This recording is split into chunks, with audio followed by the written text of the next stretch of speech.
ప్రభునందు ప్రియమైనటువంటి వాళ్ళారా, మన ప్రభువును రక్షకుడైనటువంటి యేసుక్రీస్తు వారి యొక్క శుభనామములో మీ అందరికీ నా హృదయపూర్వకమైనటువంటి శుభములు వందనములు తెలియజేయుచున్నాను. ఉదయకాల సమయంలో దేవుని వాక్యాన్ని ధ్యానం చేసుకుందాము.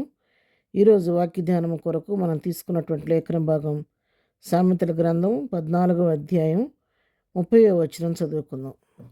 సాత్వికమైన మనస్సు శరీరమునకు జీవము, మత్సరము ఎముకలకు కుళ్ళు. దేవుని నామానికి మహిమ కలుగునుగాక. ఇక్కడ ఎవరి మనసు అయితే సాత్వికంగా ధీరంగా ఉంటుందో, దీర్ఘశాంతం కలిగి ఉంటారో వారికి జీవం కలుగుతూ ఉంటుంది. వారి శరీరానికి ఎప్పటికప్పుడు వాళ్ళు జీవం కలిగి ప్రభువులు ఆనందిస్తూ ఉంటారు. మత్సరం అనేది మన హృదయంలో ఉంటే అది మన ఎముకలకు కుళ్ళులాగా ఉంటుందని చెప్పి దేవుని వాక్యం సెలవిస్తూ ఉంది. ఈ వాక్యం మరి చదువుతున్నప్పుడు మన అందరికీ తెలిసిన విషయాలే. లోకంలో మనం గమనిస్తున్నప్పుడు రకరకాల మనుషులను మనం చూస్తూ ఉంటాము. రకరకాల వ్యక్తిత్వాలు వారి ద్వారా మనం తెలుసుకుంటూ ఉంటాము. ఒక్కొక్కళ్ళు చాలా సాత్వికంగా ఎంతో మృదువుగా మాట్లాడుతూ ఉంటారు. కొంతమంది మరి ఆ యొక్క కనపడిన కోపమంతా, వరకు ఉన్న కోపమంతా కూడా ఒకసారి మన మీద చూపిస్తూ ఉంటారు. అయితే తన కోపమే తన శత్రువు అని వాక్యం సెలవిచ్చినట్లుగా ఆ కోపాన్ని అణుచుకునేవాడే ధన్యుడని చెప్పి దేవుని వాక్యం సెలవిస్తుంది. తన కోపాన్ని అణుచుకొని దేవుని కోపం, మన నరుడి కోపము దేవుని నీతి నెరవేర్చదని వాక్యం సెలవిస్తుంది. కాబట్టి ఆ కోపాన్ని నన్ను సాత్వికం కలిగి ఉంటుంది, మన శరీరానికి జీవాన్నిస్తుంది అని చెప్పి వాక్యం ఇక్కడ తెలియజేస్తుంది. మత్సరం అనేది ఇది పైకి కనపడేది కాదు. పైకి మంచిగానే ఉంటారు మనుషులు, మరి ఎంతో ప్రేమగా మాట్లాడుతుంటారు, కానీ అంతరంగంలో వారి మీద, ఎదుటి వ్యక్తి మీద ద్వేషం పెట్టుకొని ఉంటారు. పైకి నవ్వుతూ మాట్లాడతారు, కానీ చూడటానికి ఎంతో మంచిగా మనకి అనిపిస్తుంది, కానీ వాళ్ళ హృదయంలో ద్వేషం పెట్టుకొని పైకి అలాగా నోటి మాటలతో మాట్లాడుతూ ఉంటారు. అందుకే దేవుని వాక్యంలో రాయబడింది, అంతరంగమందు దేశం పెట్టుకొని పైకి ప్రేమ గల మాట్లాడితే ఎట్లా ఉంటుందంటే మంటి పెంకు మీద వెండిపోతతో సమానం అని చెప్పని దేవుని వాక్యం సెలవిస్తూ ఉంది.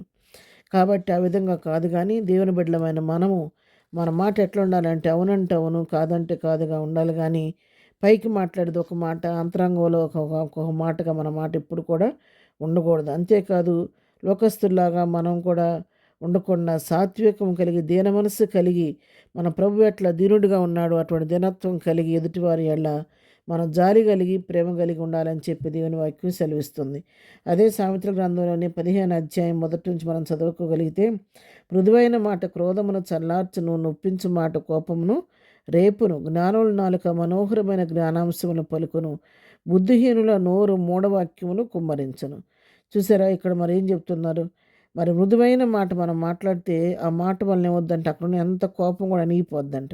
నొప్పించే మాట మాట్లాడితే కోపం రేపిన వాళ్ళం అవుతూ ఉంటారు. కానీ జ్ఞానం కలిగిన వారు, దీనిలైనటువంటి వారు నాలుక ఎప్పుడు మనోహరమైన జ్ఞానాంశాలు వాళ్ళు పలుకుతూ ఉంటారని చెప్పేసి అని వాక్యం సెలవిస్తుంది. అయితే సాత్వికమైన నాలుక జీవవృక్షము, దానిలో కుట్లు తుణ్యాల ఆత్మకు భంగము కలుగును. సాత్వికమైనటువంటి నాలుక ఎట్లా ఉంటుందంటే అది జీవవృక్షం లాగా మనలో జీవుడు, కానీ ఆ ఆత్మ కనుక అంతరంగంలో కుట్లెత్త కుళ్ళు, కపటం, ఉచితం అనేది మనలో ఉంటే కనుక అది దేవుని ఆత్మకు భంగం కలిగిస్తుంది. కాబట్టి అటువంటి వాటిని తీసివేసుకొని దేవుని యథార్థమైనటువంటి మనసు కలిగిన వారమే యథార్థమైన ప్రేమతో నేను నిష్కపటమైన ప్రేమతో ఎదుటి వారిని ప్రేమిస్తూ దీనులమై ప్రభువును పోలి లోకంలో జీవించాలనేది ఈ వాక్యం మనం హెచ్చరిస్తుండగా, అటు విధంగా మన జీవితాల్లో మార్చుకొని ప్రభువు తగినట్టుగా జీవిద్దాము. అటు కృపా ధన్యత ప్రభు మనకందరికీ దయచేయను గాక. ప్రార్థన. ప్రేమగాని తండ్రి, పరిశుద్ధురాన్ని కొందనాలు ఉదయకాల సమయంలో వాక్యం వింటున్న బిడ్డలందరినీ పేరు పేరుని దీవించి ఆశీర్వదించండి నాయన.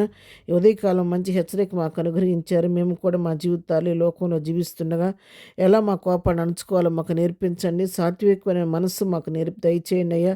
మాలో ఉన్నటువంటి మత్సరం, కుళ్ళు, కుచితం, కపటం అలాంటివి ఏమైనా ఉంటే వాటిని అన్నింటిని కూడా మెగ్గినతో కాల్చివేసి యథార్థమైన మనసుతో ఎదుటి వ్యక్తిని ప్రేమించే మనసు మాకు అందరికీ దయచేయండి.